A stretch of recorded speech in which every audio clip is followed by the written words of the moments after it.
Hello students, welcome to our next lecture where we will give some mathematical treatment to the topic of channel transitions that we started in our last video. As I mentioned that let us say that there is a channel bed which almost has no slope and there is some gradual bump or there is some change in elevation and water which was flowing at this level. We want to determine whether it will go upward, will go downward and so on. And we saw that first insight or intuition would come by using this E versus Y curve, but we are interested, first of all, to mathematically prove that indeed it is going to elevation or depth of flow is going to decrease if flow is subcritical and it is going to increase if flow is supercritical, and we are going to make use of Froude number. So always remember, when Froude number is greater than 1, we say that our flow is supercritical. When Froude number is equal to 1, it is critical. When Froude number is less than 1, it is subcritical. And when we talk about the energy contribution or specific energy contribution in subcritical versus supercritical flow, we can clearly see that in supercritical flow, whatever is beyond this point or a cutoff point or critical point, the velocity head is going to be higher in comparison to the y or the head because of depth flow depth. Similarly, if we are talking about subcritical flow, we are somewhere in this region. The contribution of height or depth of flow is going to be major contributor towards total specific energy in comparison to the velocity. And we can say that in this area, whenever our flow is supercritical, the kinetic energy component of flow is dominating over the potential energy component. So let us look into the mathematical derivation.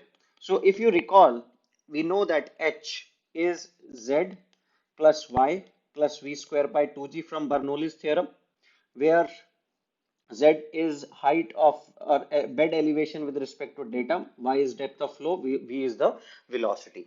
Now, if we are assuming our channel bed is frictionless and no eddy formation or other losses are taking place, we can put losses equal to 0 and say that dH by dx is equal to dz upon dx plus dy upon dx plus rate change of v square by 2g with respect to dx.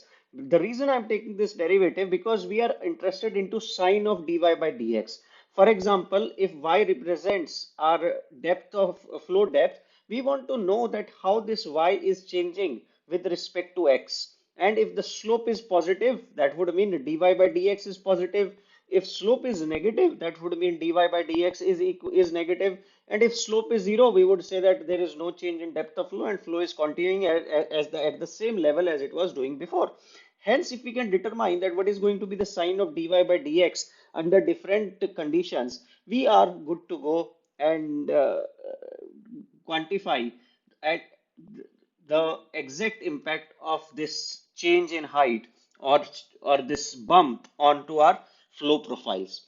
So now in case of frictionless channel, we can easily say that this equal to 0. So we are left with dz upon dx plus dy upon dx plus d of dx v square by 2g.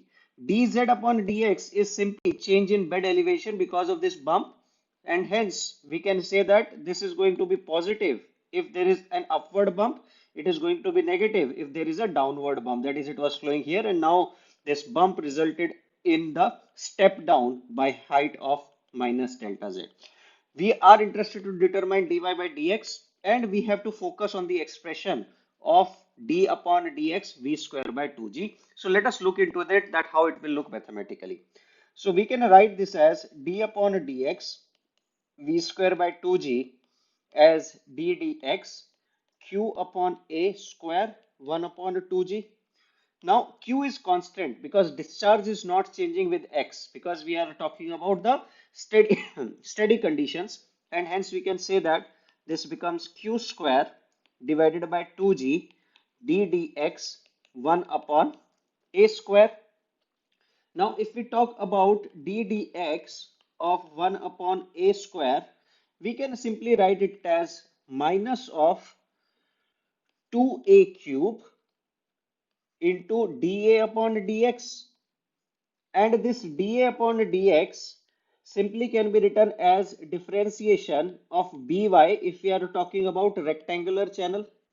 So we are not doing anything special here. It's a simple integral that a itself is function of x. So first of all, we have to look into the denominator, and hence it becomes a cube, and 2, which is the power of a, would come outside with a negative sign as it was in denominator. Now this term d dx by, if b is constant, it simply becomes b dy upon dx. So plugging this back into our equation 2, we can say that d dx into 1 upon a square is equal to minus 2a cube into b dA upon dx for a rectangular channel section. Now, if we have to put this value back into our original equation, we can clearly say that 0 is equal to dz upon dx plus dy upon dx, and in fact, we will write here as 2a cube into b into dy upon dx. So that we can take this dy upon dx common, and our quantity becomes 1 minus, and there is a term of q square into 2g because we are putting it here, and the net quantity d of dx v square by 2g becomes q square upon 2g into 2a cube into b.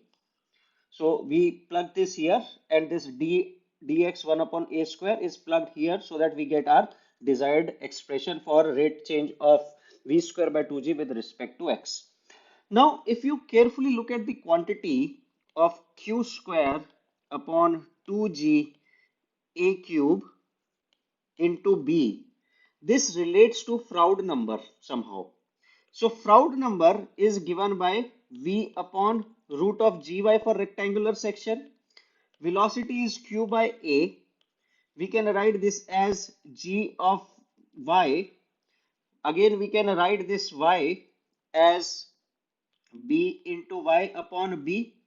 So if we take the square of Froude number, it becomes q square b divided by a square into g into by, which in turn is also equal to area. So the quantity q square 2g 2a cube upon b is actually the square of Froude number. And that's what we said. We will try to relate this profile with the Froude number in some way, because we have good understanding of Froude number when we talk about open channel flow. So we can write this expression as 0 equal to dz upon dx plus dy upon dx into 1 minus Froude number square, or dz upon dx into 1 upon fr square minus 1 becomes dy upon dx. Now let us analyze this equation carefully. What it says? It says that if Froude number is greater than 1, that would mean our flow is supercritical. If dz upon dx is greater than 0, that is, there is a bump which is in upward direction, this entire term on left hand side would become greater than 0. That would mean that dh upon dx should be positive, or dy upon dx should be positive. And that means that if water is flowing at a supercritical depth and it climbs this hump, it should, the value of depth of flow should increase. That is, y2 should be greater than y1 by conserving this energy principles or applying this energy conservation for steady flow. For And then when we look at fr less than 1, we can apply the similar understanding that dz upon dx is greater than 0, left hand side would become negative, and clearly we can see that our dy by dx should decrease. That means if our flow is subcritical, then our flow depth is going to decrease, if that is going to be the case. And exactly that's what the curve that we were looking at was telling us, that if we are in some region which is here classified as subcritical, this rising hump result in decrease of specific energy, and hence the depth of flow should decrease, And exactly opposite discussion applies here when our flow is supercritical. And you clearly see that because of non-linear relationship between E and Y, there is a non-linear variation for different values of Froude number into the depth characteristics of open channel flow.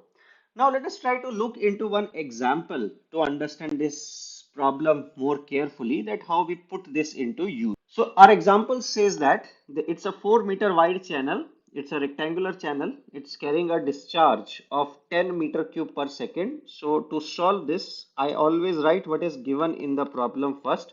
So we know that our Q is equal to 10 meter cube per second. Flow depth at section 1 is 2.5 meter. Width of channel is rectangular, so it is, and we assume it to be prismatic, that it is not changing with respect to x. So B is also 4 meter. There is a steep rise, that is delta Z is given as plus 0.2 meter. And assuming that there are no losses at transition, that means our derivation would apply. We have to determine the flow depth downstream of this bottom step. So this is how our channel bed looks like. Uh, so there is some this is what we call as the steep rise at bottom depth, which is 0.2 meter. We know y1 here, and we need to determine what would be the depth of flow in this particular case. So now what we will do, we know that E1 minus E2 is equal to delta Z from previous video. We can write E1 as Vy1 plus V1 square by 2g minus Y2 plus V2 square by 2g equal to 0.2.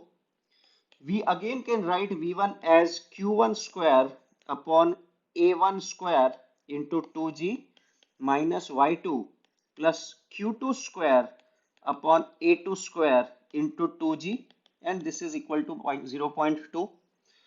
We know that y1 is equal to 2.5, q1 is 10, a1 is given by b square into b into y, or a1 square is b square into y1 square into 2g minus y2 plus 10 square b square y2 square into 2g equal to 0.2.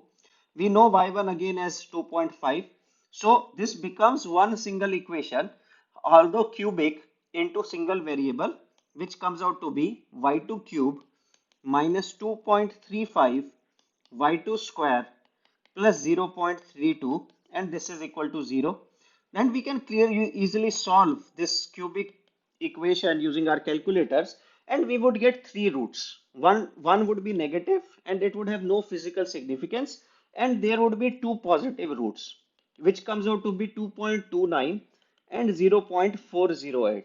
And if we look into our specific energy curve, that's exactly what we meant, that for each value of specific energy, we should have two roots, one corresponding to flow depth, this one, another corresponding that at same energy E1, we have another flow depth possible. So this is Y1 and this is Y2. Now question arises, out of this Y1 and Y2, which one are feasible? So initially our flow depth was somewhere around 2.5 meter. After this transition, two flow depths are possible. One is 2.29 meter, another is 0.408 meter.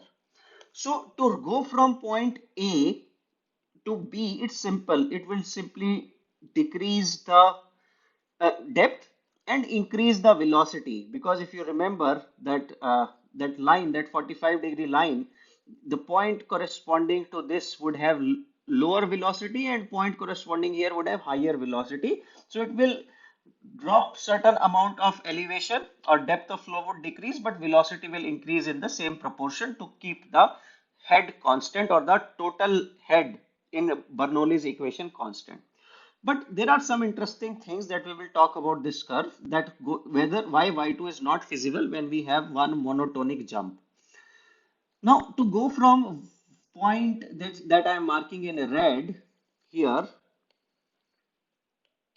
or brown here, let us say, from here to point y2, there are two paths possible.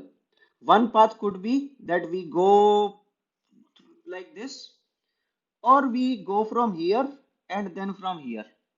Now, out of this point 1 and 2, this is not feasible because this corresponds to one specific energy curve corresponding to given value of unit discharge. We say our unit discharge for rectangular channel is fixed, and that's why we get this specific energy curve. If we draw another specific energy curve, that would mean that between point that I am showing here and point where we want to go, it has to cross other discharges. So this would be, if this is Q1, this is going to be Q2, Q3 and so on. And again, this would be Q1, where Q3 is greater than Q2 and Q1 is the least amount of discharge. And we know that there is no restriction or contraction in channel is happening. Our discharge is constant, width of channel is constant, so there is no way we can have alteration into small q. As a result of which we cannot take this path and hence this is infeasible. On the other hand, if we have to take the route that is along passing through the critical point, first of all, we have to decrease our depth of flow and we will gain some velocity. Now, the problem that happens is that when we have to choose this, cross this critical path, again our depth of flow should decrease and the velocity component should increase drastically. And here we are talking about a monotonic rise in height. There is no speed breaker kind of speed is present, that is where it is rising first and then it is gaining velocity by virtue of drop in its potential energy. We are not having any structure like this, as a result of which from physical interpretation it is easy from go from here to here, then going from here to here, just because of the stability conditions and the feasibility conditions that we are looking at. And hence, in case of one single steep rise, the flow is definitely going to decrease in this case, but it will decrease to a lower amount of 2.29 meter and would not go all the way to 0.408 meter. So this is also ruled out. So 2.29 meter is our resultant answer. Similarly, if our flow would have been supercritical, you can clearly check that for at section 1, the Reynolds number would come out to be less than 1, and that means that at section 1 our flow was subcritical. Had this been supercritical, we would have just reached the closest point along that particular uh, specific discharge and along the specific discharge for between given in E and Y relationship, and going all the way crossing this curve to other point is not going to be possible. And this will again come back when we'll talk about multiple channel transitions and the bridge example that I gave in class, that how much you can restrict a bridge so that there is no impact on the upstream sections. This discussion would be helpful again. But in nutshell, we looked into a numerical example, how to bring all these equations into life, into action, and how they result to the specific energy and depth curves that we explored in the previous video. Thank you.